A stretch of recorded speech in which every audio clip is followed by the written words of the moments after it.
Hai, iOS 18 beta kedua udah dirilis, bawa banyak perbaikan dan juga beberapa fitur baru, namun untuk bugs-nya juga masih cukup rame. Lalu gimana dengan performance dan daya tahan baterainya di iOS 18 beta kedua ini?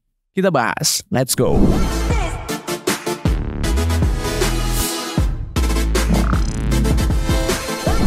Oke, untuk iOS 18 beta kedua ini kita coba cek dulu size update-nya.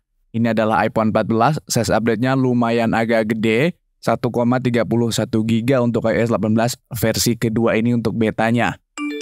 Dan bisa kita lihat juga untuk build number-nya, kita masuk ke setting, pilih general di sini, dan tinggal pilih about aja, dan klik di sini iOS version-nya, bisa dilihat build number-nya ada di 22A5297F.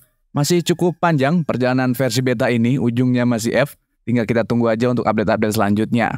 Kita cek juga untuk iPhone storage-nya, kita masuk ke sini, iPhone storage. Oke, loading-nya ini relatif cepat, harusnya aman. Kita bisa cek ke bawah. Yes, ini aman, bisa dilihat. Untuk iOS-nya ada di 12,16 GB, ini normal. Untuk sistem datanya di sini ada 5,7 GB-an. Ini juga relatif normal. Jadi kalau kalian ngalamin bugs di iOS storage, kayak iPhone storage-nya tiba-tiba bengkak jadi gede, puluhan giga, atau mungkin justru 0 KB nggak kebaca, coba kalian update aja ke iOS 18 beta kedua ini. Di iOS 18 beta kedua ini, Apple membawa beberapa perubahan atau bawa beberapa perbaikan. Yang pertama adalah di urusan connectivity. Jadi kalau kalian punya TWS selain AirPods buatan Apple atau produk dari Apple, kadang dia itu nggak bisa connect, kadang pilih-pilih. Untuk AirPods Pro atau AirPods non-Pro dari Apple itu aman-aman aja, nggak ada masalah. Tapi kalau produk lain selain produk Apple itu pilih-pilih, nggak semuanya bisa langsung connect, nggak semuanya bisa langsung aman dan nyaman. Kadang mereka disconnect sendiri atau bahkan nggak bisa connect. Dan sekarang di iOS 18 beta kedua udah dibenerin. Jadi kalian bisa coba, kalau kalian para pengguna TWS non-Apple, non-original Apple, bisa kalian coba untuk mengkoneksikan TWS kalian. Berikutnya adalah perbaikan di urusan kamera. Nah, di urusan kamera ini sebelumnya ketika kita pertama kali buka kamera setelah handphonenya dimatiin atau di restart, itu kadang ngeblank item dulu sebentar, beberapa saat baru bisa muncul atau ngebuka kayak gini. Tapi sekarang udah aman, udah lancar, udah cepet banget kayak gini. Pindah-pindah pun aman, nggak ada isu sama sekali, normal-normal aja kayak gini, nggak ada masalah sama sekali. Jadi nggak ada isu, sudah dibenerin, bener-bener sangat berasa buat gue pribadi, kayak gitu. Lalu fitur-fitur baru apa aja yang dibawa di iOS 18 beta kedua ini? Yang pertama adalah icon App Store di sini, bisa kalian lihat. Iconnya itu sekarang kalau dark mode udah ngikut warnanya bisa jadi gelap. Kalau sebelumnya walaupun di dark mode iconnya itu tetap warna putih atau light mode. Jadi sekarang udah ngikutin warna temanya. Kalau dark mode ikut dark mode, kalau light mode ikut terang kayak gitu. Lalu berikutnya adalah di fitur RCS yang bisa memungkinkan kita chat dengan para pengguna Android, bisa berkirim pesan, media, bisa berkirim audio, gambar, kayak halnya di WhatsApp kayak gitu. Tapi sayangnya kalau kita lihat di pesan di sini setting aplikasi, terus gua cek ke pesan sebentar, gua cari dulu pesan. Pesan di sini harusnya di bagian sini tuh akan muncul pilihan untuk RCS, tapi untuk region Indonesia ternyata belum support. Ini baru support untuk region US aja, dan kalau gue lihat di forum-forum, di region US pun belum bisa semua provider, jadi beberapa provider aja yang udah support RCS. Kita lihat aja untuk beta-beta berikutnya. Dan gue berharap nanti di finalnya, di final release publiknya, iOS 18 punya RCS untuk semua negara, khususnya Indonesia. Karena gue sangat menunggu banget fitur ini, karena menurut gue ini cukup menarik dan cukup keren. Fitur berikutnya yang ditambahkan adalah mirroring iPhone ke macOS. Untuk macOS yang support harus macOS yang terbaru, yaitu macOS 15 atau Sequoia. Sementara untuk iPhone-nya hanya support untuk iPhone 15 series aja. Kayaknya untuk iPhone 15 Pro doang. 15 reguler pun nggak bisa. Bisa kita lihat di sini, masuk ke setting, lalu pilih General, lalu pilih AirPlay and Continuity.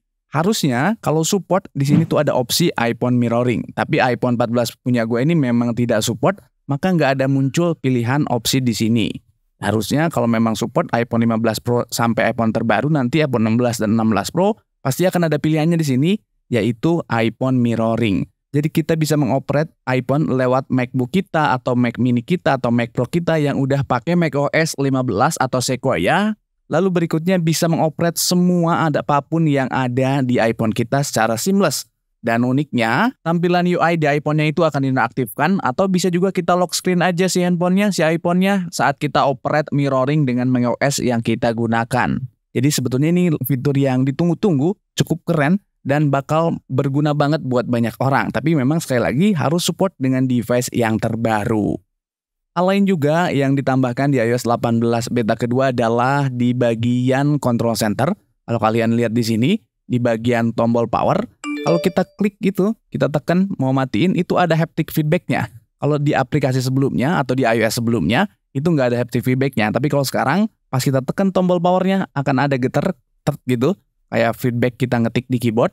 Lalu berikutnya muncul tampilan kayak gini, kayak biasa. Untuk user interface di bagian slide to power off-nya juga ini menurut gua ada sedikit perubahan. Agak sedikit lebih ke bawah. Untuk tombol cancel-nya juga agak sedikit lebih ke atas.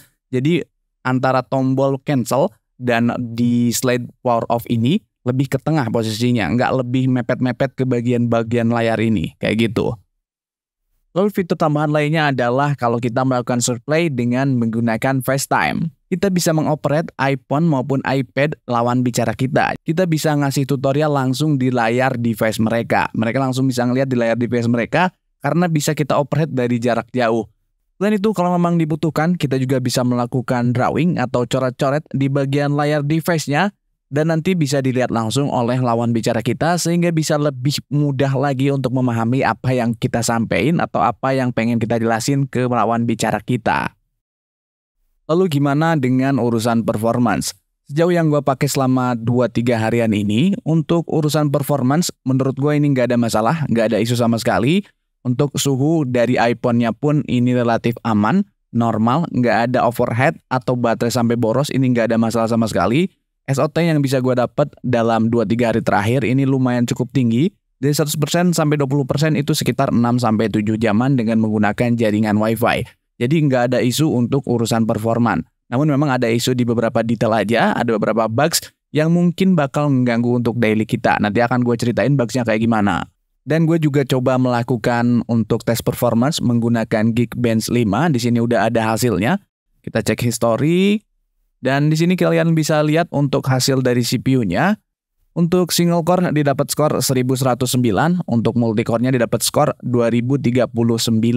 Sementara untuk skor dari GPU-nya bisa kita cek juga di sini.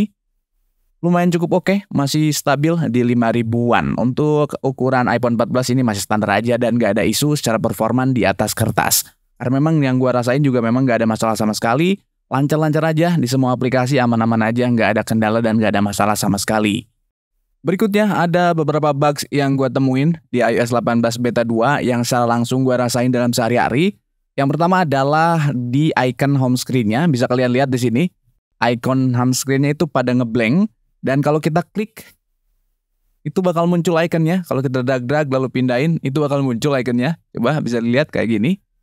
Kayak gitu. Atau biasanya di restart, handphonenya di restart, iPhone-nya di restart, itu bakal normal lagi. Ini juga sama, bisa dilihat. Kalau kita gerak-gerakin sini. Oke. Dan juga temanya kadang nyangkut. Gue udah rubah dari tema dark mode ke light mode. Dan di sini ikonnya masih dark mode kayak gini. Bisa dilihat. Ini icon-iconnya itu masih nyangkut di dark mode, nggak ngikut ke light mode. Jadi itu home screen yang ada masalah atau ada bugs di iOS 18 beta 2. Dan bugs kayak gini tuh banyak banget dialamin. Gue lihat juga di Twitter, ada orang luar yang ngalamin hal-hal yang sama atau yang mirip. Sekali lagi hal yang wajar karena memang ini adalah versi beta dan masih dalam proses improvement. Kayak gitu. Walaupun memang sebenarnya kalau untuk daily jujur cukup ngeganggu ya. Karena iconnya jadi jelek banget, jadi ngeblank kayak gini. Kayak gitu. Bugs berikutnya yang gue temuin adalah di aplikasi musik. Misalkan gue musik sini, terus gue coba cek ke aplikasi musik. Ketika gue mau share musik ke sosial media, klik di sini, lalu klik share song di sini. Lalu misalkan gue pengen masukin ke Instagram story, klik Instagram. Oke. Nah, kadang-kadang musiknya itu nggak bisa. Kadang-kadang musiknya itu nggak bisa di-sharing, malah ngeblank dan harus ngulang lagi. Begitu juga dengan musik-musik yang lain. Baik itu musik di playlist atau album, sama aja kondisinya kayak gitu. Kadang bisa, kadang nggak. Kebetulan gue praktekin ini bisa, kayak gitu. Hal lain yang juga cukup mengganggu buat gue pribadi untuk bugs yang dialamin di iOS beta ke-1 dan beta ke-2, sebetulnya ini dari beta ke-1. Di Di sini gue punya banyak foto-foto yang pengen gue transfer ke laptop atau ke PC gue lewat Trio Tools. Tapi sayangnya ketika gue mau transfer foto-foto, video, ataupun file apapun yang ada di iPhone gue ke PC, itu file-file foto dan videonya itu nggak kebaca. Jadi foldernya itu 000 semua dan foto serta videonya itu nggak kebaca. Jadi nggak bisa gue transfer ke PC gue. Jadi file-filenya memang tidak terbaca di PC-nya karena iOS 18 beta kedua. Bisa jadi memang karena Trio Tools-nya memang belum support untuk iOS terbaru di iPhone. Karena itu adalah pihak ketiga atau aplikasi dari pihak ketiga yang memang semaklumnya atau sewajarnya masih dalam proses adaptasi dan proses pengembangan kayak gitu. Lalu ada sedikit iklan juga, buat kalian yang pengen punya wallpaper keren kayak yang gue punya ini, kalian bisa gabung di grup Telegram karena biasanya gue setiap weekend akan gue bagiin wallpaper keren yang sesuai passion kalian. Kalian bisa pilih aja, banyak banget yang bisa kalian download nantinya di sana.